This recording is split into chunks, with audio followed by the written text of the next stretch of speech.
Hi, and welcome to the first episode of Civically Speaking. I'm Alicia Crank, the Executive Director at Seattle City Club, and I am happy to be joined by Chelsea Riddick-Most, who is the Director of Programs and Events at the Seattle Center. Chelsea, how are you doing? Hi, how are you? It's good to see you Absolutely. virtually. Yes, absolutely. Well, you know what? I want to say that first of all, the conversation we're going to have today is really the inspiration behind me wanting to do Civically Speaking, because when I toured the Seattle King County Clinic that you guys just did, I was so impacted by all of the work that you did and all the things that come into it that I think the average person doesn't know about. So we're going to talk about that today, and I can't wait for you to share with me and others, how this all came to be. So let's Mm. start off with the history of this clinic. Is it about 9 years ago that you guys started this? Yes, so the clinic was started 9 years ago. We're very excited because we're coming up on our 10th year anniversary.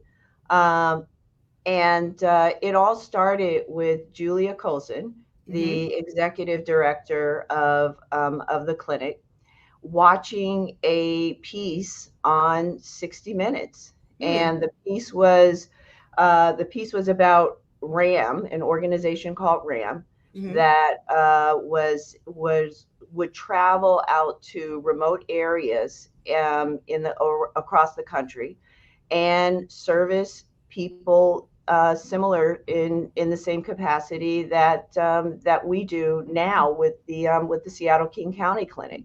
They would provide medical and dental care as well as vision.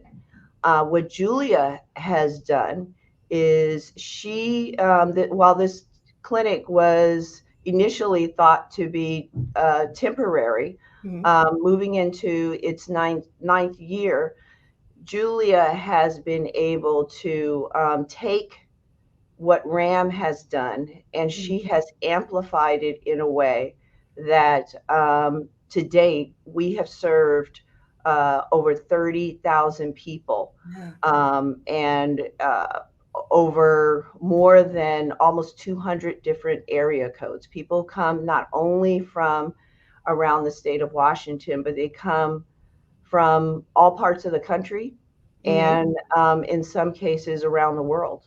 Right. I'm showing you guys' website right now so people will be able to go and check it out later. But I saw that, right? As of last year, it was up to 27,000. So now it's 30,000. So you served over 3,000 people in those 4 days. Absolutely. I mean, here's the thing. The goal is that those numbers will decrease. Mm-hmm. We our hope is that we won't have to continue this clinic. Yeah. But the unfortunate reality is that 95% of the people who attended the clinic were housed. Mm-hmm. 62% of the people who attended the clinic were uninsured, 36 were unemployed, and 47% of the folks that received care at the clinic had insurance, Yeah. were underinsured, and have been waiting more than 7 months to receive care. So, this is not the business that we want to be in Mm-hmm. terms of putting together an event like this, but it is by far a passion that drives us and gets us up in the morning to say, look, we have to do our civic duty Yeah. to support our community.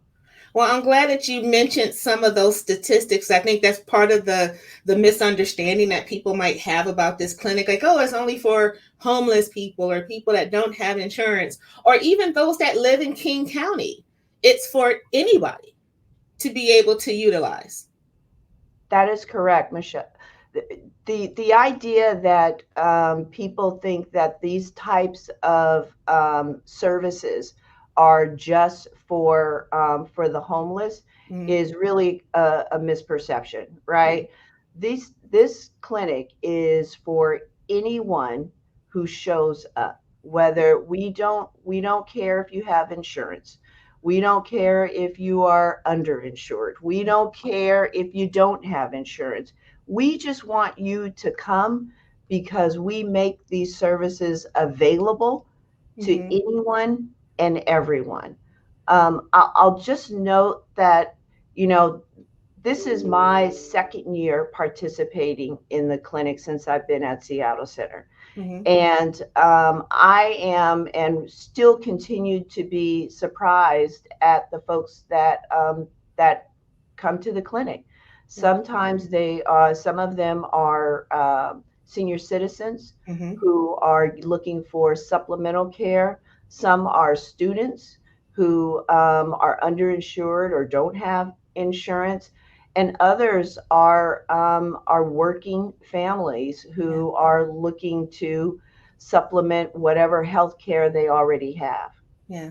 I couldn't help but when Julie invited me for the tour, I kept thinking about when growing up back in Michigan, and, we were a working single mother household family, and we would go to clinics like that. And I just remember it not being a pleasant experience. I remember it kind of being kind of drug around and sitting in a hallway for, hours, and then they give you something and you go away. And so coming in and seeing how this was delivered was really inspiring. And I think the word that kept sticking with me throughout that tour was dignity, because there's follow through, and a lot of the services that you offer, you didn't just, or the providers didn't just, give you a pad and say, okay, this is what you need, and go over here. It was really about, the follow up that comes with that. And even the fact that it was at Seattle Center, right? It's a beautiful area. And again, I think some people watching this that may have grown up like I did, it wasn't always in the pretty part of town when you did those kind of things. It was always kind of some nondescript place and, quote unquote, in the hood. So the fact that I could walk into McCaw Hall of all places and see this happening in the same place you see opera was defining to me. And I'm still thinking about that. Now, I also even think calling it a clinic is a misnomer. I felt like you guys built a hospital, because it was medical, dental, and optometry. So let's walk through those three areas, if you will. So Yeah. the first part with that medical part where people are checking in, can you talk through that process of where they start out? Because I think they start out somewhere else before they get to McCaw Hall. Yes. So on our campus, we reserve several of our buildings. So they start in the morning, 12 at midnight, the doors open up, Mm-hmm. and people can come in to the Fisher Pavilion where they'll start receiving tickets for three different types of services. So the options are medical, dental, and vision. And typically, you have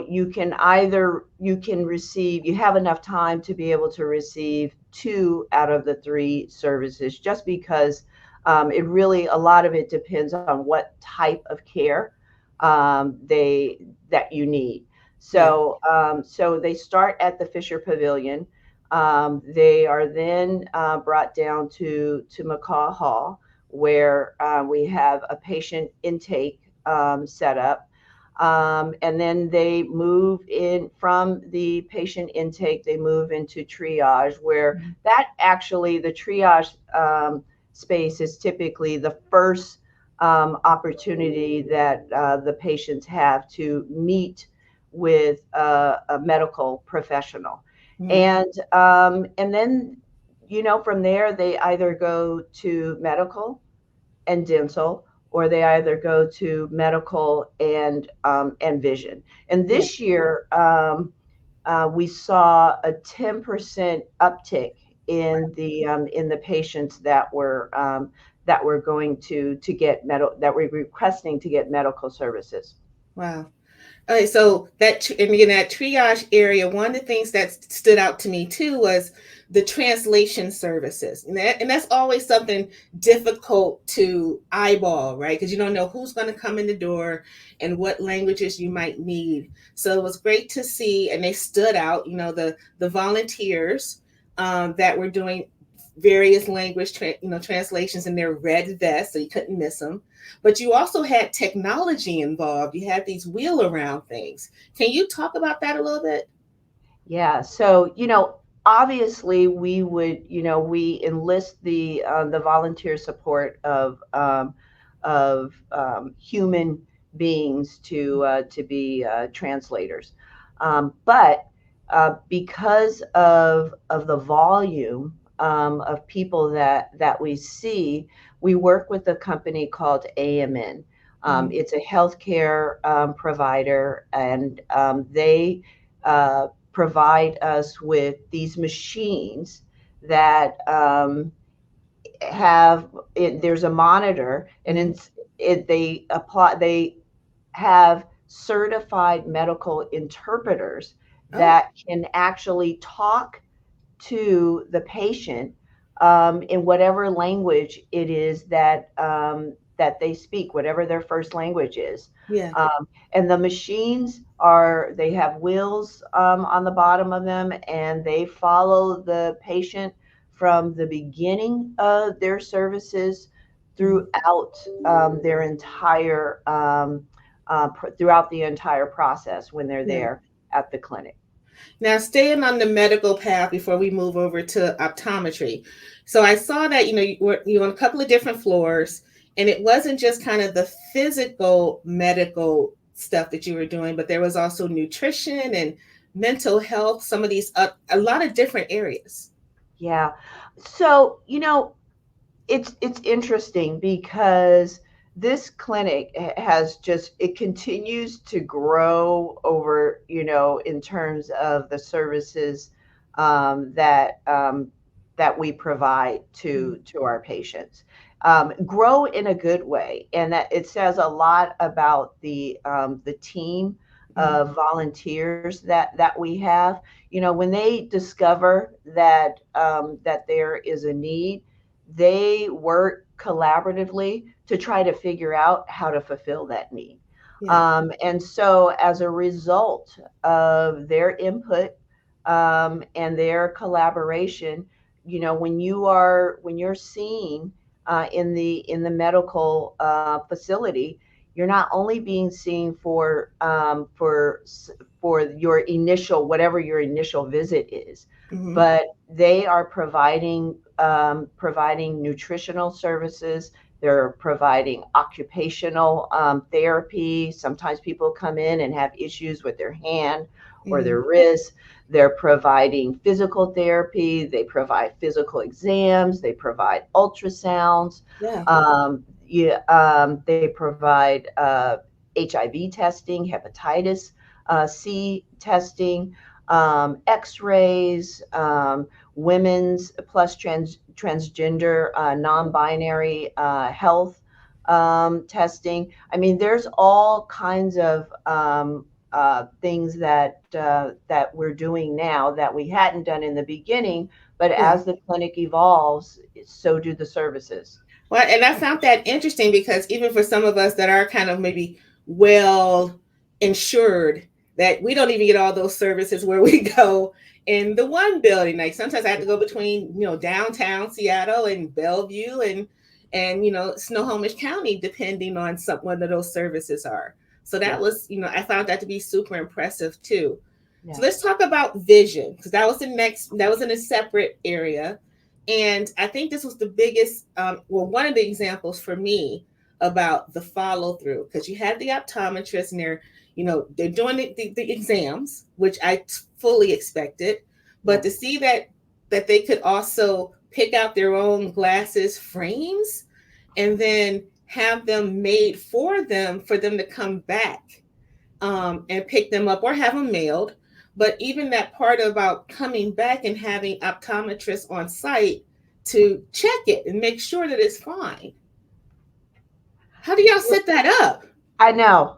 I know, Alicia. I sometimes I just want to cry, and I think my team knows every time I talk about the work that goes into coordinating this clinic. Hmm. It makes me emotional. Yeah. Pre-testing, refraction, slit lamp exams, optical coherence, tomography, Hmm. the opticians there Yeah. to make sure that we appropriately fit our patients with new eyeglasses, with prescription lenses. Hmm. It, the humanity around being able to go and pick out new frames. And we all know, I mean, you and I Yeah. are wearing glasses. We Hmm. know that following through and being able to purchase frames is a barrier, Yes. right? Because frames are so expensive. Yeah. This what we're able to do through this clinic is we work with two different suppliers. One is Oval Optical and One for One, Hmm. who supply us with new frames. Yeah. And so once patients receive their prescription, they're able to go and pick out frames, whether they're colored, whether they're black, whether they're Hmm. clear, whether they're round, whether they're oval, whatever it is. They get to sit down and they pick out the frames that best fit, that they feel Yeah. best fits their face. We then package their selected frames, attach their prescription to those frames.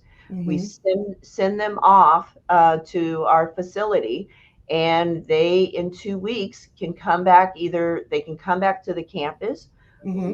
where we have an optometrist who can sit with them and make sure that the frames are appropriately fitted to their face. Or we can, if they wish, we can just send the frames directly to them. Yeah. Julia Cosin shares a story during when she gives the tours Hmm. about a grandmother who visited the clinic, and she had her grandchildren with her. And I think they were about 6 or 7. Hmm. And when she put on her frames, she began to cry. And even just talking about it gets me choked up. But everyone was wondering what's wrong, or is everything okay? And she said, here my grandchildren are, and they are 6 and 7 years old. And all these years, this is the first time that I've been able to see their faces Yeah. clearly. Wow. That is why we do this work. That's the why, right? When That's the someone asks you why. what's the why. And Yeah. again, I think about, I keep trying not to think about when I was a kid going through that. But I Yeah. remember I've worn glasses for as long as I can remember. And I remember when we would go to places like that, there were maybe three or four options. And they were always those kind of plastic clear color, while sitting next to the designer frames, and like, don't look there, you can only look at these four. I don't care if it fits your face or not, this is what you have. And again, that's that dignity piece, right, of being able to have choice Oh and my not. God. Yeah, exactly. it was It, it, Alicia, I remember those times too. I mean, you're talking to a woman who was raised, by my father passed away when I was young from cancer.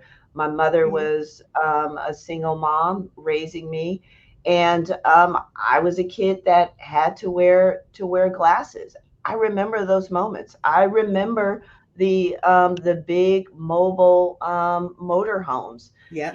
that we had to wait in line to get into to be seen. Thankfully, um, you know, she was able to work her way out of those situations. Yeah. But the fact that these patients, they're not who people assume they Yeah. are. They are my neighbors, your Hmm. neighbors. They are people that we work with, people Yeah. that we spend time with. They're everyday people who often don't want to speak up. They're too proud to say, Yes. I need help. And Right. so having this clinic in our buildings, Yeah. it makes a difference. You're not in this very sterile, uh, white walls, Yep. metal Feels like an things all around. institution Yeah, yeah. I kind of mean, thing. we want people to feel what we feel, and Yes. we enjoy doing this because sometimes I wonder if we get more out of it than the people that are showing up, than the patients. It Yeah. is, we enjoy it. We enjoy it. And that, I want to just say, I don't want to forget to share that kind of humanity, that Hmm. kind of dignity, that kind of respect for people Yeah. starts at the top. And Absolutely. everything that Julia does, along with the team that works with her, it is done with the patient dignity in mind first. Yeah. It shows. And so let's talk now. The place that got me the most surprised in a good way was the dental. And I asked permission to take a photo, so I was like, if I need to let people see that this is what I saw, and I wasn't making it up. But to talk about the equipment that you guys were that the providers were using, making crowns and partials on site, and doing root canals on site. That I heard a story about someone who almost got a full mouth of work done that was there. Yes. So yes, the dental. I have to tell you, the dental services are just. I mean, when when you walk into that space, it is Mhm. not what you expected it to be. No. Yeah. This year we had over 91 dental operators, and they were doing everything from cleanings to filling crowns, and in some cases root canals.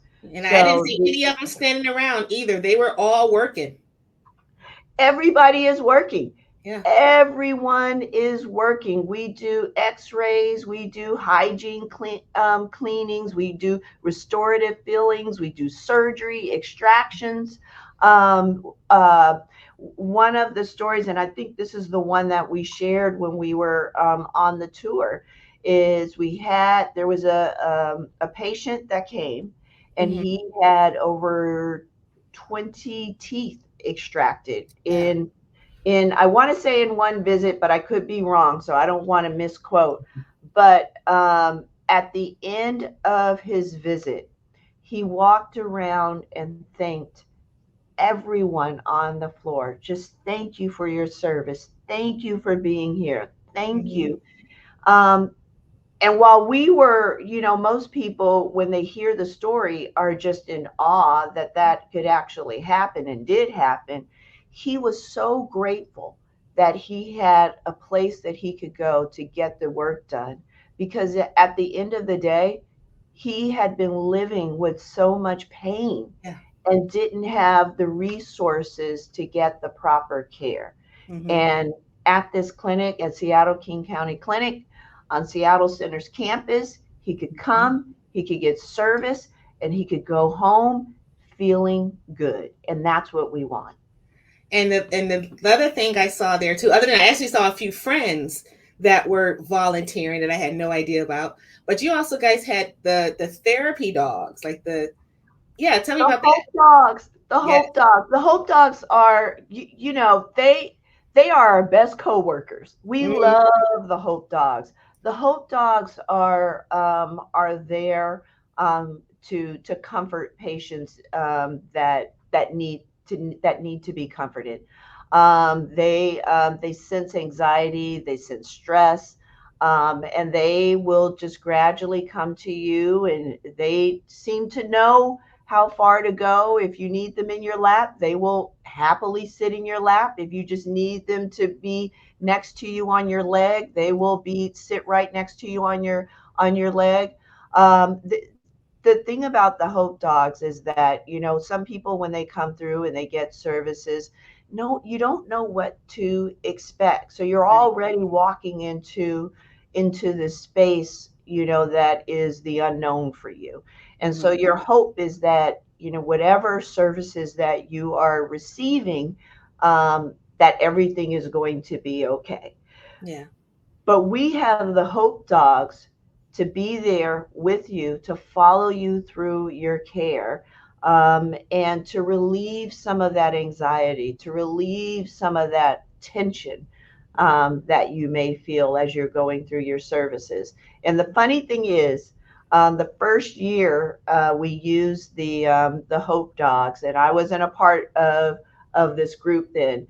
But the first year we used the Hope Dogs, they made a beeline to Julia Cosin. And She even must though have loved that. right, she's cool and calm on the surface, but she's got a million things going through her head, and they were able to sense it, which is a wonderful thing. Which actually leads into my next question slash comment is that from the outside looking in, it looked like such a well-oiled machine. But there had to be tons of things going on in the planning and in the background and even the execution. And I think a few questions I kept hearing from people were they should do this quarterly, and I was like, oh heck, I mean, yes, that would be great, but the orchestration that it would take to make, I mean, you got, like I said, you literally build a hospital, and you have to take it down in a day once you're done. And I think that the surprising statistic for me that I heard as well was that some of the providers, they're not local. You guys are No. pulling people in from across the country on this. Can you talk about that a little bit? Yeah. So our equipment, first of all, let me just say that yes, we do get feedback about, why aren't you guys doing this quarterly, why aren't you doing it more often. The reality is that this is a huge undertaking, Mm-hmm. takes massive coordination. I mean, thank goodness to Seattle IT, Mm-hmm. because we are working with all different types of technical um, uh, services and programs, and we're merging them and bringing them all together, to build this clinic.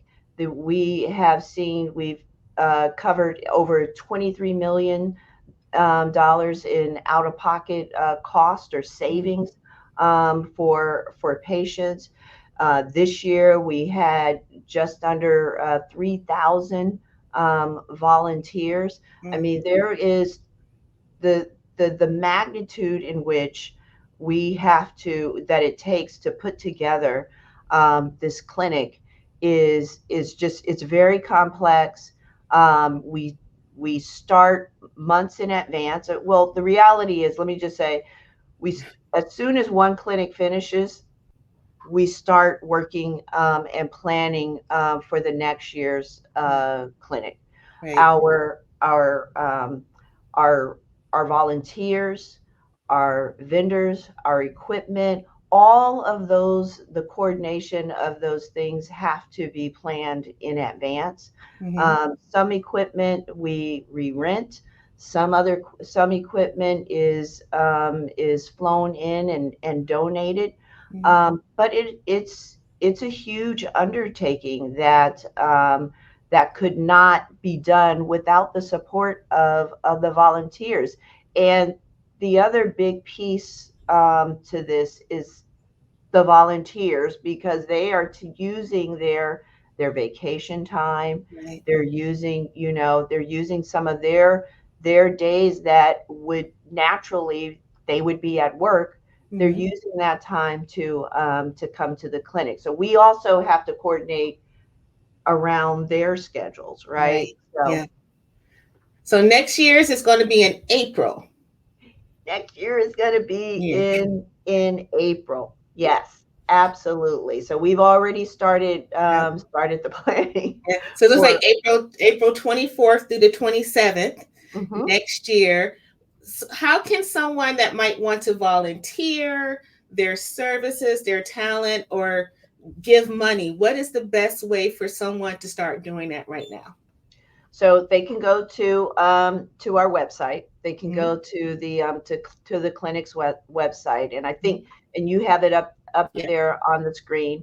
Um, Typically, it has all the information about the clinic, but we don't necessarily start opening up the lines for volunteers. It typically it's usually months, a few months in Mhm. advance of the actual clinic. Yeah. So if you go to that website, you keep an eye on it, you'll be able to find all the information that you're looking for, whether or not you want to volunteer as just a care person or an escort, whatever capacity you're interested in. It's You should be able to find it on that site. And I'm just going to say, we're always looking for health professionals, Okay. and the dental field is one that we tend to always be short Okay. on supplies. So please, if you are a dental Dentist. professional, come on, we need Yes. your help. We're looking for you. All right. On that note, we'll close out. But Chelsea, thank you so much. Again, this was so educational for me. I'm sure it's educational for those watching. And I'm looking forward to coming back down to Seattle Center to do other stuff because I'm learning so much about what you guys are doing down there. And again, I think even if you've been here 10 or 15 years, not a lot of people know everything that's going on down there that's about bringing the community together and often for free. So That's right. we'll have to do another one of these when you guys are doing something else around that because again, I think it's such a great value Yeah. for community members at large. So thank you so much. It's called purpose work. Yes. All right. So I hope to see you at our next civic cocktail that's coming up in March. And those who want to know what we're doing at City Club, you can see our website on the screen there. And otherwise, we will see you next time. Take care. And again, thank you, Chelsea. Bye bye.